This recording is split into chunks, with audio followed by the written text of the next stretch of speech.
اعوذ باللہ من الشیطان الرجیم بسم اللہ الرحمن الرحیم ان دین عند اللہ الاسلام، اسلام ہی اللہ کا دین ہے۔ وَتُعِزُّ مَن تَشَاءُ وَتُذِلُّ مَن تَشَاءُ بِيَدِكَ الْخَيْرُ إِنَّكَ عَلَى كُلِّ شَيْءٍ قدیر۔ اللہ سبحانہ تعالیٰ ہی جسے چاہے عزت دیتے ہیں، اور اللہ سبحانہ تعالیٰ ہی جسے چاہے ذلت دیتے ہیں، وہی ہر چیز پر قادر ہے۔ فَبِأَيِّ آلَاءِ رَبِّكُمَا تُكَذِّبَانِ، تم اللہ تعالیٰ کی کن کن نعمتوں کو جھٹلاؤ گے۔ ان اللہ مع الصابرین، اللہ صبر کرنے والوں کے ساتھ ہے۔ عاشقان پاکستان اور ٹیلی ویژن کی دنیا کے دوستو، یہ واہ ٹی وی یوسٹن ٹیکسس سے خادم پاکستان اور غلامان رسول جان ناصر علی شائق اپنے پروگرام کو لے کر حاضر خدمت ہے اور آپ کی خدمت میں سلام عرض کرتا ہے۔ عاشقان پاکستان، کافی دنوں کے بعد آپ سے ملاقات ہو رہی ہے۔ میں بہت زیادہ میں نے ٹریول کیا اراؤنڈ دا ورلڈ، میں ٹرکی اپنے بیٹے سے ملنے چلا گیا، پھر پاکستان گیا، اس کے بعد میں آسٹریلیا چلا گیا۔ میں نے کافی دنیا گھوم کر واپس آیا ہوں، پورے یورپ کو گھوم کر واپس آیا ہوں۔ اب میں نے سوچا کہ آپ لوگوں کی کافی کالیں بھی آئی تھی، کچھ ہمارے لوگوں نے کال کی بھی، بڑے دن ہو گئے آپ کے پروگرام کو نہیں سنا۔ پاکستان کے حالات بھی کچھ اتنی تیزی سے بدلے ہیں کہ آپ سوچ بھی نہیں سکتے۔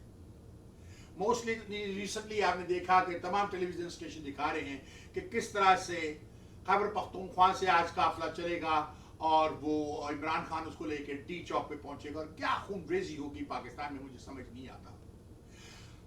ناظرین، میں آپ کو یہ بتانا چاہتا ہوں کہ جتنے سال 1947 سے 70 پلس ایئر پاکستان کو آزاد ہوئے ہو گئے، ہم نے ابھی تک کھڑکیاں توڑی ہیں، گاڑیوں کے شیشے توڑے ہیں، بلڈنگوں کو آگ لگائی ہے، سیاسی پارٹیوں نے معافی چاہتا ہوں ایک دوسرے کو ہنڈا کہا ہے، جیلوں میں پھینکا ہے، لیڈروں کو سزائے موت دی ہے، ملک بدر کر دیا ہے، لیکن ہمارے برابر میں ہمارا ہمسایہ انڈیا جس نے ہمارے ساتھ تھی آزادی حاصل کی تھی، آج دنیا کی کہاں سے کہاں دنیا میں پہنچ گیا ہے اور سپر پاور بننے کے قریب ہے۔ ماشاءاللہ الحمدللہ، اللہ کے کرم سے ہماری افواج بہت مضبوط ہے۔ ہم یہ کہتے ہیں جب صحیح کہیں پر دنگل ہوگا تو پتہ چلے گا، لیکن انشاءاللہ اللہ سبحانہ تعالیٰ ہمیشہ پاکستان کے ساتھ ہوگا۔ Having said that، اب میں آپ کو یہ بات بتا رہا ہوں، مجھ سے لوگ اکثر پوچھتے ہیں کہ شیخ صاحب کیا کرنا چاہیے، تو میں بتاؤں اس پروگرام کو، اس جو سچویشن ہے، معافی چاہتا پروگرام، اس سچویشن کو پاکستان میں ہینڈل کرنا کوئی اتنا زیادہ مشکل نہیں ہے۔ معافی چاہتا ہوں، کچھ الفاظ تھوڑے بڑی ادھر ہو گئے ہیں، بڑے دنوں کے بعد ٹیلی ویژن پہ آیا ہوں، جس کی میں آپ سے معذرت چاہتا ہوں۔ ناظرین، آپ کو یاد ہوگا کہ چائنا میں بڑے ڈرگ ایڈکٹ تھے، بڑا کچھ تھا، بڑی کرپشن تھی۔ چائنا نے کیا کیا؟ چائنا نے اپنے ان تمام لوگوں کو مار ڈالا، لاکھوں کی تعداد میں۔ پاکستان میں بھی خون ریز بلڈ، وہاں پر جب تک ریولوشن نہیں آئے گا، وہ ایک ایسا چیز ہو جس میں ہزاروں لوگوں کو جو کرپٹ ہیں، corrupt officer, corrupt public, corrupt leader, ان کی گردنیں اڑا دی جائیں۔ جیسے سعودی عرب میں تلوار سے اڑا دی جاتی ہیں، اسی طرح جمعہ کی نماز کے بعد، جمعہ مبارک کی نماز کے بعد ان کی گردنوں کو اڑا دیا جائے اور عوام کو برسریام کھڑا کر کے دکھایا جائے کہ یہ حالت ہوگی پاکستان میں کرپشن کرنے والوں کی، کسی عورت کو ریپ کرنے والوں کی، بینکوں سے فراڈ کرنے والوں کی، بچوں کی عزتیں لوٹ والی، خاص اور یہ ملا یہ بھی قرآن پاک پڑھاتے ہیں، اندر لے جا کے ایک بچوں کو کہتے ہیں اس کے ساتھ زیادتی کرتے ہیں، ان کو سنگین ترین سزائیں ملنی چاہیے۔ پاکستان بڑی آسانی سے ترقی کر سکتا ہے۔ آپ ترقی کو دیکھیں، آپ کوریا کو دیکھیں، ایک زمانے میں کوریا نے ہم سے پوچھا ہے کہ آپ نے اپنا ملک کیسے چلایا، ہم سے مدد مانگی تھی، دنیا ہم سے مدد مانگتی تھی۔ اب ہم یہ کہتے ہیں جی ہمارے عمران خان صاحب کے امریکہ کے کہنے پہ یہ ہو گیا۔ امریکہ، اب میں ایک بات بتاؤں، آپ اسلام سے مجھ سے بہت زیادہ واقف ہوں گے، میری تو کیونکہ ساری زندگی امریکہ میں گزری ہے، پھر بھی میں اپنے والدین کا شکر گزار ہوں کہ انہوں نے مجھے بہت قریب اسلام کے رکھا، اور میں نے بہت ریسرچ کی۔ اسلام دنیا کا ایک بہترین پیسفل مذہب ہے، اس میں کوئی دہشت گردی نہیں، کوئی کچھ نہیں۔ دہشت گرد ہم خود ہیں، ہمارے اندر جو شیطان ہے وہ ہم سے ساری حرکتیں کرواتا ہے۔ تو ناظرین، having said that، اب مجھ سے لوگ پوچھتے ہیں کہ اس کا کیا کرنا چاہیے، تو میں نے یہی کہا، ان سیاسی لیڈروں کو گرفتار کیجیے، خاص طور پر جب تک شہباز شریف، نواز شریف، جو شریف خاندان ہے، ان کی تمام فیملی انکلوڈنگ مریم نواز، ان کی گردنیں نہیں اڑا دی جاتی، اور یہ جو زرداری کا وہ پپو بلال ہے، یعنی جسے وہ شیخ رشید سے کہتے ہیں میری بلو رانی، اور ان کے جو والد ہیں مسٹر 10%، ان سب لوگوں کی گردنیں اڑا دی جائیں۔ تو جب کہیں جا کے ہو سکتا ہے، اور جماعت اسلامی کے کچھ لوگوں کی، تو انکلوڈنگ عمران خان کی تمام سیاسی پارٹیوں میں سے چن کر لوگوں کی جو بدماش ہیں، جنہوں نے بدماشی کی، ان کی گردنیں اڑا دی جائیں، اور پاکستان کو نوجوان نسل کے حوالے کر دیا جائے، اب تو 35 ایئرز اولڈ نوجوان بچوں کے سامنے لو، یہ ملک تمہیں ہم نے آزاد کر کے دیا، اس کو چلاؤ۔ یہ جو پیدائشی سیاستدان ہیں،